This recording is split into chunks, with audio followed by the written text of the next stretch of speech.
جبت لكم المهاجم اللي هينسينا وسام ابو علي ده تماما. حرفيا مهاجم بيطير في الجو، مهاجم ما حصلش وبيسجل اهداف من كل مكان، لانه واحد من اجمد اللاعبين في الدوري السويدي. ابراهيم دياباتي واحد من ابرز المرشحين للنادي الاهلي. ايوه لاعب اجنبي ومحتاج تشوف مكان اجنبي ليه، بس محلوله وسهله. اتفرج بس معايا على الواد ده وانت هتعمل شير وهتعمل لايك للفيديو، وهتتمنى ان الاداره تخلص فيه. حط لايك ويلا بينا. من قلب افريقيا لاوروبا، ومن ناشئ في اتلتيكو مدريد لنجم في الدوري السويدي. النهارده هنتكلم عن المهاجم الايفواري ابراهيم دياباتي، اللاعب اللي بيعيش احسن فتراته الكرويه دلوقتي وبيخطف الانظار موسم بعد موسم. دياباتي عنده 25 سنه، طوله 185 سم، عملاق، مهاجم صريح، وقيمته التسويقية حاليا وصلت لمليون ونص يورو.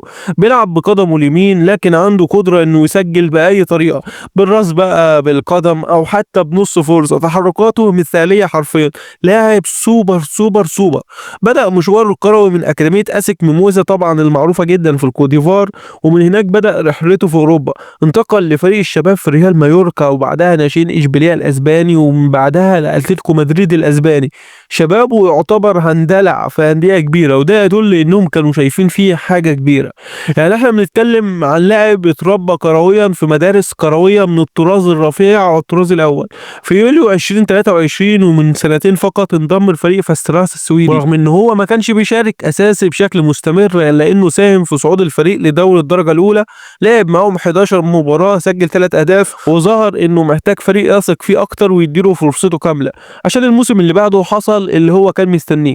دياباتي انتقل في صفقة انتقال حر لنادي جياس السويدي، فريق محترم، يعني انهى الدوري السويدي في المركز السادس. الفرصة دي كانت بتدل على نقطة تحول حقيقية في مسيرته، ومن أول موسم ليه انسجم بشكل سريع وبدأ يبصم في كل ماتش تقريبا. يعني بتتكلم في أول 20 مباراة سجل 15 هدف وصنع 3 أهداف، 18 مساهمة في 20 مباراة.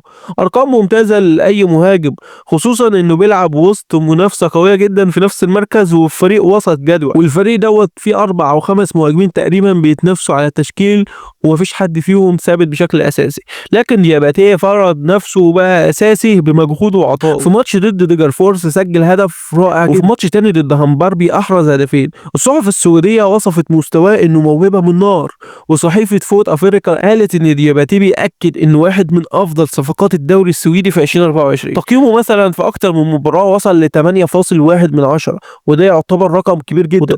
ومتوسط التقييم بشكل عام 7.9 من 10، وده رقم كبير جدا لاي مهاجم مش بيلعب في نادي من الثلاثه الكبار.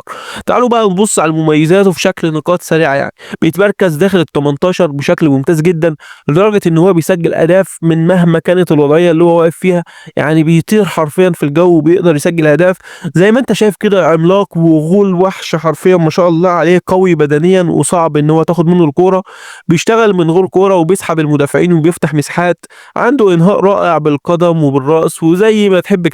كمان كورته ممتازه في الاستلام والتسليم خارج منطقه الجزاء، لكن زيه زي اي لاعب عنده شويه عيوب، وهي ممكن تكون مش كتيره جدا، وهي تحركاته خارج منطقه الجزاء مش دايما فعاله. اللمسه الاولى تحت ضغط محتاجه تحسين، 1 على 1 مش افضل حاجه، واعتقد دي مش مهمه قوي بالنسبه لفرود محطه او مهاجم صندوق بالشكل اللي احنا بنتكلم عليه. لو خد فرصته في فريق بيعتمد عليه كمهاجم اساسي ممكن يتحول لهداف كبير جدا، لو حتى على مستوى اوروبا في الدوري البلجيكي او الدوري الهولندي. ولكن بقى لو جه الدوري المصري هيعمل طفره زي وسام ابو علي، وده انا متاكد منه. ابراهيم دياباتي اسم لازم تبدا متابعته من دلوقتي، لان اللي بيعمله في السويد مش صدفه ابدا، ده لاعب مشروع نجم وموهبه افريقيه طالعه بقوه، واتمنى فعلا ان الاهلي يبص عليها ويخلص فيها.